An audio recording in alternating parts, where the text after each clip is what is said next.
When you visit a city or town website, you might not think about what comes after the .dot. After all, there are a lot of options.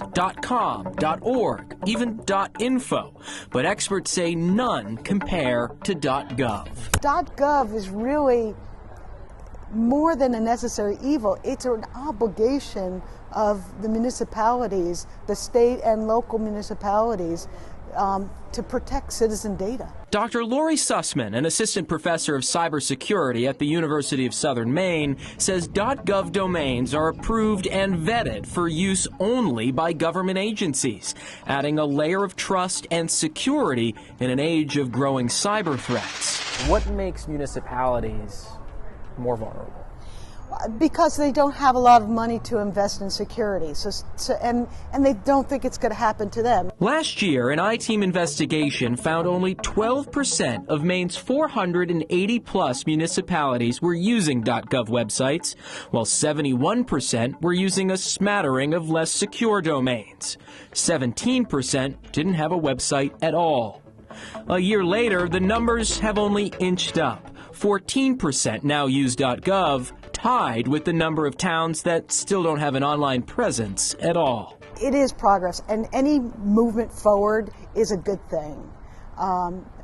But we have to keep going. It was a very fast process for us within a couple weeks. One of the largest communities to make the switch to a .gov this year is South Portland. For them, the benefits were clear. When we have people coming to our website, we want them to be certain that it's official information from the city of South Portland.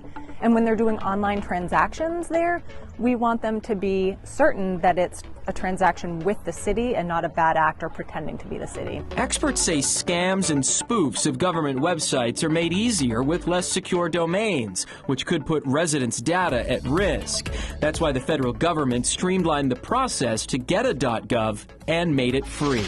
Was that an incentive?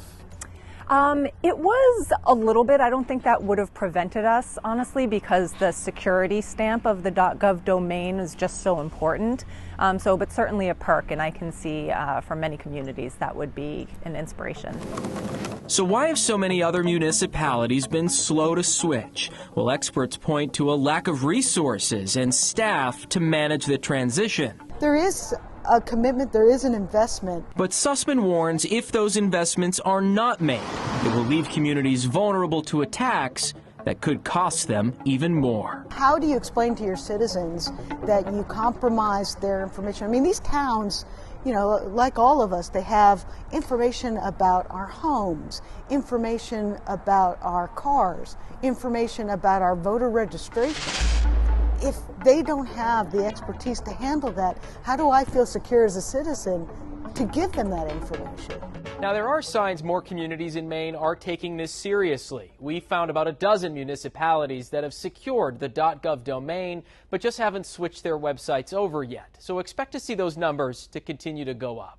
Now, if you want to find out if your community is using one of these more secure websites, you can scan the QR code there at the bottom of your screen. That will take you to an interactive database on our website. For the I-Team, I'm Dan Lamparello.